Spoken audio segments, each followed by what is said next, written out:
ನಮಸ್ಕಾರ ವೀಕ್ಷಕರೇ, ನಿಮಗೆಲ್ಲರಿಗೂ ನನ್ನ ಯೂಟ್ಯೂಬ್ ಚಾನಲ್ಗೆ ಸ್ವಾಗತ. ತನುವು ನಿನ್ನದು ಮನವು ನಿನ್ನದು ಭಾಗ 7. ಈಶಾನ್ ಎದ್ದು ಬಂದು ದಿಯಾಳನ್ನು ತನ್ನ ಬಾಹುಗಳಲ್ಲಿ ಬಂಧಿಸಿಕೊಂಡಿದ್ದ. ಅವಳ ಮೃದುವಾದ ಕೈಗಳು ಅವನನ್ನು ಬಿಗಿಯಾಗಿ ಅಪ್ಪಿ ಹಿಡಿದುಕೊಂಡಿದ್ದವು. ಮದುವೆಯಾದ ಮೇಲೆ ನಮ್ಮಿಬ್ಬರ ಮೊದಲ ಭೇಟಿ, ಆ ಸಿಹಿ ನೆನಪಿಗಾಗಿ ಮೊದಲ ಸ್ವೀಟ್ ಕಿಸ್ ಎಲ್ಲಿಗೆ ಕೊಡ್ಲಿ? ಅವಳನ್ನು ಕೇಳಿದ ಈಶಾನ್. ನವಿರಾಗಿ ಕಂಪಿಸುತ್ತಿದ್ದ ಜೇನು ತುಂಬಿದ ಚೆಂದುಟಿಗಳನ್ನು ಅವನ ತುಟಿಗಳು ಬಂಧಿಸಿದವು. ದಿಯಾ ಈಗಾಗಲೇ ಡೈವೋರ್ಸ್ ಪತ್ರಕ್ಕೆ ಸಹಿ ಹಾಕಿ ಕಳುಹಿಸಿಕೊಟ್ಟಿದ್ದಳು. ತಂದೆ ಹೇಳಿದಂತೆ ಅವಳು ಕೇಳಿದ್ದಳು. ಡೈವೋರ್ಸ್ ಪತ್ರಕ್ಕೆ ಸಹಿ ಹಾಕಿದ್ದಳು. ಅದು ಅವಳ ಅಭಿಪ್ರಾಯ ಆಗಿರಲಿಲ್ಲ.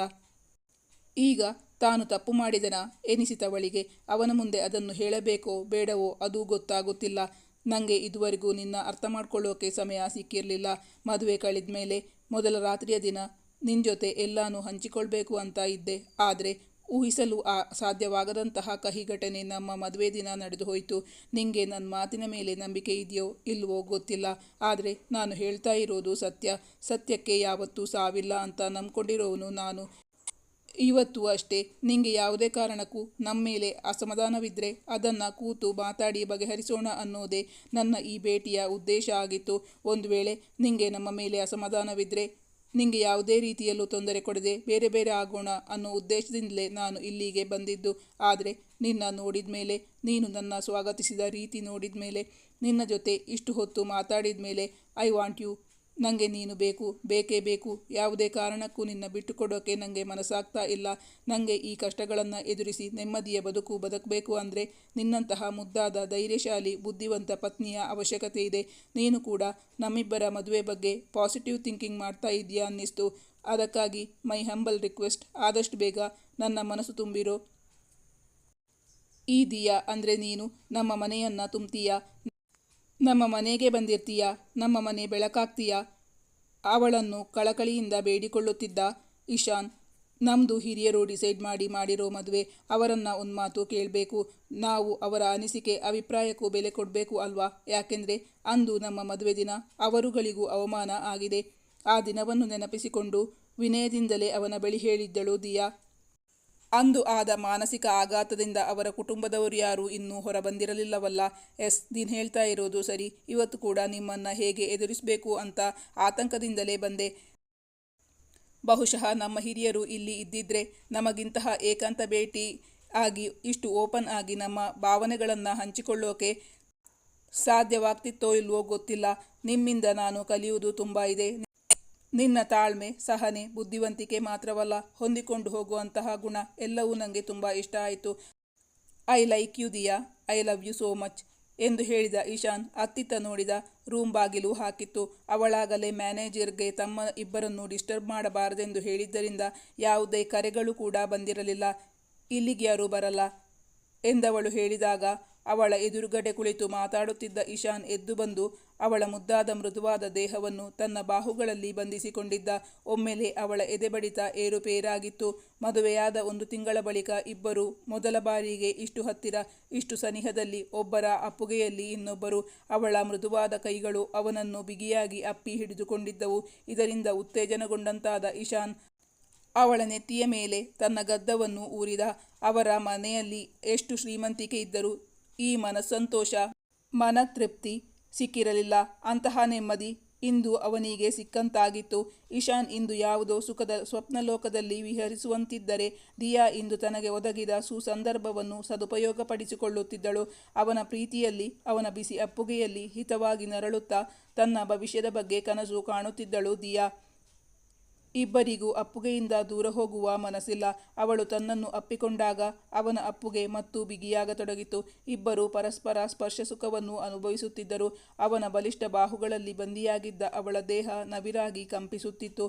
ಮೊದಲ ಬಾರಿಗೆ ತನ್ನ ಹಿರಿಯನ ಬಲಿಷ್ಠ ಬಾಹುಗಳಲ್ಲಿ ಬಂದಿಯಾಗಿ ಅವಳ ದೇಹ, ಹೃದಯ ಎರಡೂ ಮೃದುವಾಗಿ ಕಂಪಿಸುತ್ತಿತ್ತು. ಅವಳಿಗೆ ಅರಿವಾಗದಂತೆ ಅವಳ ಮುಖದಲ್ಲಿ ಲಜ್ಜೆ ಆವರಿಸಿತ್ತು. ಅವನ ಬಳಿ ಏನೋ ಹೇಳಲೆಂದು ಬಾಯಿ ತೆರೆದ ಅವಳ ಪುಟ್ಟ ಬಾಯಿ, ತುಟಿಗಳು ನವಿರಾಗಿ ಕಂಪಿಸುತ್ತಿದ್ದವು. ಆದರೆ ಗಂಟಲಿನಿಂದ ಸ್ವರ ಮೇಲೆ ಬಂದಿರಲಿಲ್ಲ. ಮಾತಾಡಲೇ ಸಾಧ್ಯವಾಗಲಿಲ್ಲ ದಿಯಾಗೆ. ಮೃದುವಾಗಿ ಅವಳ ತುಟಿಗಳು ಅದುರಿದ್ದು ಮಾತ್ರ ಕಾಣಿಸಿತು ಈಶಾನ್ಗೆ. ನಾನು ಫಾರಿನ್ನಲ್ಲಿದ್ದಾಗ ಅದೆಷ್ಟೋ ಹುಡುಗಿಯರು ನನ್ನ ಗೆಳೆತನ ಬಯಸಿ ಬಂದಿದ್ರು. ಅಲ್ಲಿನ ಹುಡುಗಿಯರಿಗೆ ಇಂಡಿಯನ್ ಬಾಯ್ ಅಂದರೆ ಅದೇನೋ ಆಕರ್ಷಣೆ ಅಂತ ನಂಗೆ ಗೊತ್ತಿಲ್ಲ, ಮೈ ಮೇಲೆ ಬಿದ್ಕೊಂಡು ಬರ್ತಾರೆ. ನನ್ನ ಹೃದಯದಲ್ಲಿ ಮಧುರವಾದ ಭಾವನೆಗಳನ್ನು ಬಡಿದೆಬ್ಬಿಸೋಕೆ ಅವರ್ಯಾರ ಕೈಯಿಂದಲೂ ಸಾಧ್ಯನೇ ಆಗಿರಲಿಲ್ಲ. ಅದೇಕೋ ಗೊತ್ತಿಲ್ಲ ದಿಯಾ, ನನಗೆ ಯಾರ ಬಗ್ಗೆಯೂ ಉಂಟಾಗದಂತಹ ಮಧುರವಾದ ಭಾವನೆ ಇವತ್ತು ಈಗ ನಿನ್ನ ನೋಡಿದಾಗ ನನ್ನ ಹೃದಯ ಹುಚ್ಚೆದ್ದು ಕುಣಿತಾ ಇತ್ತು. ಅದನ್ನು ಕಂಟ್ರೋಲ್ ಮಾಡೋಕೆ ಆಗ್ತಾ ಇಲ್ಲ. ನಿನ್ನ ಹೀಗೆ ತಬ್ಬಿ ಹಿಡ್ಕೊಂಡಾಗ ನನ್ನ ನೋವು, ಕಷ್ಟ, ಆಗಿರುವ ಅವಮಾನಗಳೆಲ್ಲ ಮರೆತು ಹೋಯಿತು ಅನ್ನಿಸ್ತಾ ಇದೆ. ನಾವಿಬ್ರು ಹೀಗೆ ಒಬ್ಬರಿಗೊಬ್ಬರು ಆಸರೆಯಾಗಿ ಜೀವಮಾನ ಪೂರ್ತಿ ಇದ್ರೆ, ಹಾಗೊಂದು ಕಲ್ಪನೆ ಮಾಡಿದಾಗಲೇ ಮನಸ್ಸಿಗೆ ಉಂಟಾಗುವ ನೆಮ್ಮದಿ, ಸುಖ ಯಾರೊಂದಿಗೂ ವಿವರಿಸೋಕೆ ಮಾತ್ರವಲ್ಲ, ಹಂಚ್ಕೊಳ್ಳೋಕ್ಕೂ ಸಾಧ್ಯ ಆಗ್ತಾ ಇಲ್ಲ. ನಿಂಗೂ ಹಾಗೆ ಅನಿಸುತ್ತಾ? ಕುತೂಹಲದಿಂದ ಇಶಾನ್ ಅವಳ ಕಿವಿಯ ಬಳಿ ಪಿಸುದನಿಯಲ್ಲಿ ಕೇಳಿದ್ದ. ಮದುವೆಯಾದ ಮೇಲೆ ಇಂದು ಅವರಿಬ್ಬರ ಮೊದಲ ಭೇಟಿ, ಆ ಸಿಹಿ ನೆನಪಿಗಾಗಿ ಮೊದಲ ಅಪ್ಪುಗೆ. ನಿನ್ನ ಹಾಗೆ ನಂಗೂ ಎಲ್ಲ ಮೊದಲುಗಳನ್ನು ಸವಿಬೇಕೆನ್ನುವ ಹಂಬಲ. ನಾವಿಬ್ರು ಮದುವೆಯಾಗಿದ್ದೀವಿ, ಪತಿ ಪತ್ನಿಯರು. ಆದ್ದರಿಂದ ನಿನ್ನ ಮೇಲೆ ಎಲ್ಲ ರೈಟ್ಸ್ ನಂಗಿದೆ, ಹಾಗೆ ನನ್ನ ಮೇಲಿನ ಎಲ್ಲ ಅಧಿಕಾರವೂ ನಿಂಗೂ ಇದೆ, ಇಶಾನ್ ಅವಳಿಗೆ ಸ್ಪಷ್ಟಪಡಿಸುತ್ತಿದ್ದ. ಮೊದಲ ಸ್ವೀಟ್ ಕಿಸ್ ಎಲ್ಲಿಗೆ ಕೊಡಲಿ ನೀನೇ ಹೇಳು ಎಂದು ಹೇಳುತ್ತಾ ಅವಳ ಮುಖವನ್ನು ಬೊಗಸೆಯಲ್ಲಿ ಹಿಡಿದು ಅವಳ ಕಣ್ಣಲ್ಲಿ ಕಣ್ಣಿಟ್ಟು ನೋಡುತ್ತಾ, ಅವಳ ಉತ್ತರವನ್ನು ನಿರೀಕ್ಷಿಸುತ್ತಾ, ಆಸೆಯ ಕಂಗಳಿಂದ ಅವಳನ್ನೇ ನೋಡುತ್ತಾ ಕೇಳಿದ ಇಶಾನ್. ಆದರೆ ದಿಯಾಳಿಂದ ಯಾವ ಉತ್ತರವೂ ಬರಲಿಲ್ಲ. ಇಬ್ಬರ ಮಧ್ಯ ದೀರ್ಘ ಮೌನ. ಕೆಲ ಕ್ಷಣಗಳ ಬಳಿಕ ಇಶಾನ್ ಹೇಳಿದ, ಈ ದುಬೈ ಹುಡುಗಿಯ ವಿಶೇಷವಾದ ಆಹ್ವಾನ ಸಿಕ್ತು, ಅಲ್ಲಿಗೆ ಮೊದಲ ಕಿಸ್. ಈಗ ಅವನ ಕಣ್ಣುಗಳಲ್ಲಿ ತುಂಟತನ ಇಣುಕಿತ್ತು. ಹಾಗೆ ಹೇಳುತ್ತಾ ಅವಳ ಸುಂದರವಾದ ಕಣ್ಣುಗಳನ್ನು ನೋಡುತ್ತಾ, ಅವಳ ಮೃದುವಾದ ನವಿರಾಗಿ ಕಂಪಿಸುತ್ತಿದ್ದ ಜೇನು ತುಂಬಿದ ಚೆಂದುಟಿಗಳ ಮೇಲೆ ತನ್ನ ಒರಟು ತುಟಿಗಳನ್ನೂರಿ ಜೇನು ಹೀರಲಾರಂಭಿಸಿದ್ದ. ಅವನ ತುಟಿಗಳು ಅವಳ ತುಟಿಯನ್ನು ಬಂಧಿಸಿದ್ದವು. ಮದುವೆಯಾದ ಬಳಿಕ ಗಂಡನಿಂದ ಸಿಕ್ಕಿದ ಮೊದಲ ಸಿಹಿ ಚುಂಬನ. ದಿಯಾಳ ಮೈ ಪುಳಕಗೊಂಡಿತ್ತು. ಮನಸ್ಸಿಗಾದ ಸಂತೋಷ ಅಷ್ಟಿಷ್ಟಲ್ಲ, ಯಾರೊಂದಿಗೂ ಹಂಚಿಕೊಳ್ಳಲು ಸಾಧ್ಯವಾಗದಂತಹ ಅತ್ಯಂತ ಸುಂದರ ಅನುಭವ. ಅವಳು ನಾಚಿಕೊಂಡು ಹಾಗೆ ಅವನೆದೆಗೆ ಒರಗಿಕೊಂಡಳು.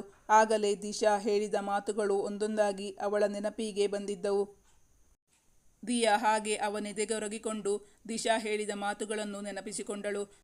ಕೆಲ ದಿನಗಳ ಹಿಂದೆ ದಿಶಾ ಹನಿಮೂನ್ ಮುಗಿಸಿಕೊಂಡು ಬಂದಿದ್ದಳು. ಅವಳ ಸೆಲ್ಫೋನ್ನಲ್ಲಿದ್ದ ರೊಮ್ಯಾಂಟಿಕ್ ಫೋಟೋಗಳನ್ನು ದಿಯಾಗೆ ತೋರಿಸಿ ಹೇಳಿದ್ದಳು, ನಮ್ಮಿಬ್ಬರ ಹನಿಮೂನ್ ಫೆಂಟಾಸ್ಟಿಕ್ ಆಗಿತ್ತು ಅಂತಾನೇ ಹೇಳಬಹುದು.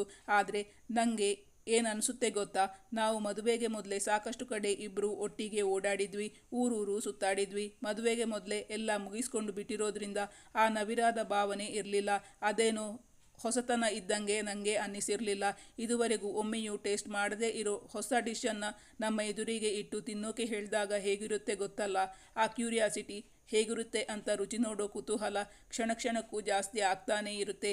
ಈಗಾಗಲೇ ನಾವು ರುಚಿ ನೋಡಿರೋ ಫುಡ್ ತಿಂದು ನೋಡುವುದರಲ್ಲಿ ಆ ಚಾರ್ಮ್ ಇರೋಲ್ಲ ಅಲ್ವಾ? ಅದೇ ರೀತಿ ಜೀವನದಲ್ಲೂ ಎಲ್ಲ ಬರೀ ಸಪ್ಪೆ ಅನ್ನಿಸ್ತು.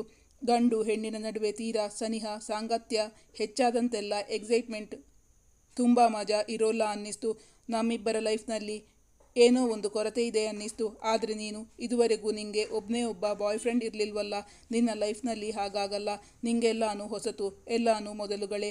ಒಂದು ವೇಳೆ ನಿನ್ನ ಮತ್ತು ಇಶಾನ್ನ ಮದುವೆ ನಾವು ಅಂದ್ಕೊಂಡ ಹಾಗೆ ನಡೆದಿದ್ರೆ ನಿಮ್ಮಿಬ್ಬರದು ಫ್ಯಾಂಟಾಸ್ಟಿಕ್ ಜೋಡಿ ಅನ್ನಿಸ್ತಾ ಇತ್ತು. ಆಗ ನಿನ್ನ ಜೀವನದಲ್ಲಿ ತುಂಬಾನೇ ಮಜಾ ಇರ್ತಾ ಇತ್ತು. ನಿನ್ನ ಮತ್ತು ಇಶಾನ್ನ ಫಸ್ಟ್ ನೈಟ್ ತುಂಬಾನೇ ಫ್ಯಾಂಟಾಸ್ಟಿಕ್ ಅನಿಸುತ್ತೆ. ನನಗೆ ಈಗ ಅನ್ನಿಸ್ತಾ ಇದೆ, ಗಂಡ ಹೆಂಡತಿ ಮದುವೆಗೆ ಮೊದಲೇ ಕ್ಲೋಸ್ ಫ್ರೆಂಡ್ಸ್ ಆಗಿ ಇರಬಾರ್ದು ಕಣೆ. ಆಗಲೇ ಮೊದಲ ಅನುರಾಗ ತುಂಬಿದ ನೋಟ, ಮೊದಲ ಸ್ಪರ್ಶದಲ್ಲಿನ ಸವಿ, ತನ್ನ ಇನಿಯನ ಒಲವಿನ ನೋಟಕ್ಕೆ ನಾಚಿ ಕೆಂಪೇರೋ ಮುಖ, ಕಂಪಿಸುವ ತುಟಿಗಳು, ಆ ತುಟಿಗಳಲ್ಲಿನ ಮಧುರ ಆಹ್ವಾನ, ಇದನ್ನೆಲ್ಲ ವರ್ಣಿಸೋಕೆ ಕವಿಗಳೇ ಬೇಕು. ನಾನಂತೂ ಕವಿಯಲ್ಲ. ನಿಂಗೆ ಅದೆಲ್ಲದಲ್ಲೂ ಆಸಕ್ತಿ ಜಾಸ್ತಿ ಅಲ್ವಾ?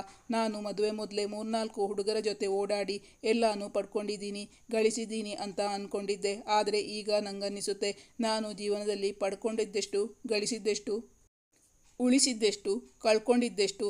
ನನಗೆ ಕೆಲವೊಮ್ಮೆ ಯೋಚಿಸಿದಾಗ ನಾನು ಪಡ್ಕೊಂಡಿರೋದಕ್ಕಿಂತ ಹೆಚ್ಚು ಕಳ್ಕೊಂಡೆ ಅಂತ ಅನ್ನಿಸ್ತಾ ಇದೆ. ಈಗಲೂ ಹೇಳ್ತಾ ಇದ್ದೀನಿ ಕೇಳು.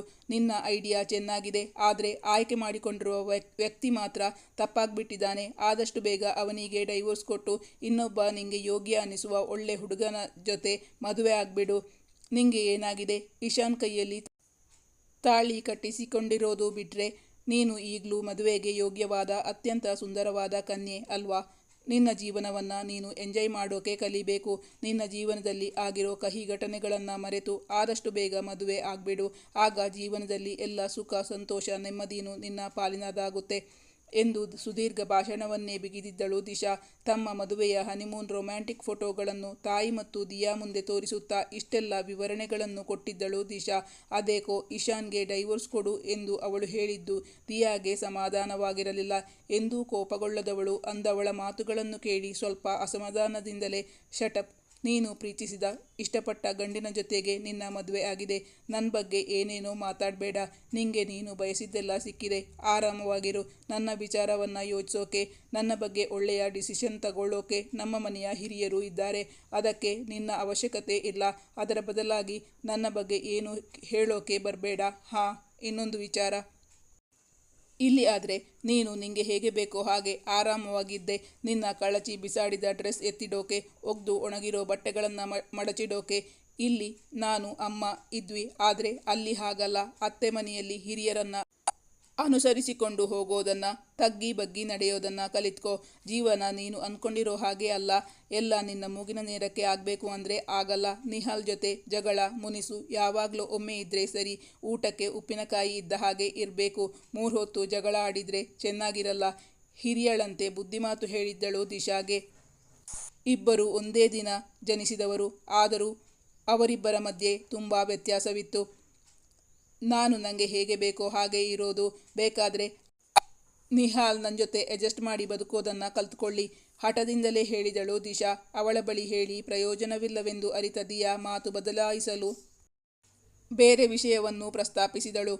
ಹೆಚ್ಚು ಕಡಿಮೆ ನಿನ್ನ ಪ್ಯಾಕಿಂಗ್ ಎಲ್ಲ ಮುಗ್ದಿದೆ. ನೀನು ಈಗಾಗಲೇ ಕೊಟ್ಟ ಲಿಸ್ಟ್ನ ಪ್ರಕಾರ ಎಲ್ಲ ಐಟಮ್ಗಳನ್ನು ತಗೊಂಡು ಪ್ಯಾಕ್ ಮಾಡಿದ್ದೀವಿ.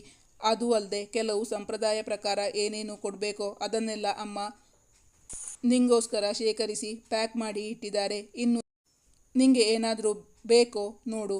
ಬೇಕಾದರೆ ನಿನ್ನ ಪ್ಯಾಕಿಂಗ್ಗೆ ನಾನು ಸಹಾಯ ಮಾಡ್ತೀನಿ ಎಂದು ಹೇಳಿ ದಿಯಾ ಅಲ್ಲಿಂದ ಎದ್ದು ಹೊರಟಿದ್ದಳು. ದಿಯಾಗೆ ದಿಶಾಳ ಹಠಮಾರಿ ಸ್ವಭಾವ ಹಿಡಿಸುತ್ತಿರಲಿಲ್ಲ. ಅವಳೊಂದಿಗೆ ವಾಗ್ಯುದ್ಧ ಮಾಡುವ ಮನಸ್ಥಿತಿಯೂ ಅವಳದಾಗಿರಲಿಲ್ಲ. ಅದೇ ಕಾರಣಕ್ಕಾಗಿ ಏನೋ ಒಂದು ನೆಪ ಹೇಳಿಕೊಂಡು ಅಲ್ಲಿಂದ ಹೊರಟು ಹೋಗಿದ್ದಳು ದಿಯಾ. ಇಶಾನ್ನ ಎದೆಯ ಬೆಚ್ಚಗಿನ ಆಶ್ರಯದಲ್ಲಿ ಇದೆಲ್ಲವನ್ನು ನೆನಪಿಸಿಕೊಳ್ಳುತ್ತಿದ್ದಾಳೆ ದಿಯಾ. ವೀಕ್ಷಕರೇ, ನನ್ನ ಕತೆ ನಿಮಗೆ ಇಷ್ಟವಾಗಿದ್ದಲ್ಲಿ ನನ್ನ ಚಾನಲನ್ನು ಸಬ್ಸ್ಕ್ರೈಬ್ ಮಾಡಿ, ಕಮೆಂಟ್ ಮಾಡಿ ಮತ್ತು ಲೈಕ್ ಮಾಡಿ. Thank you for watching.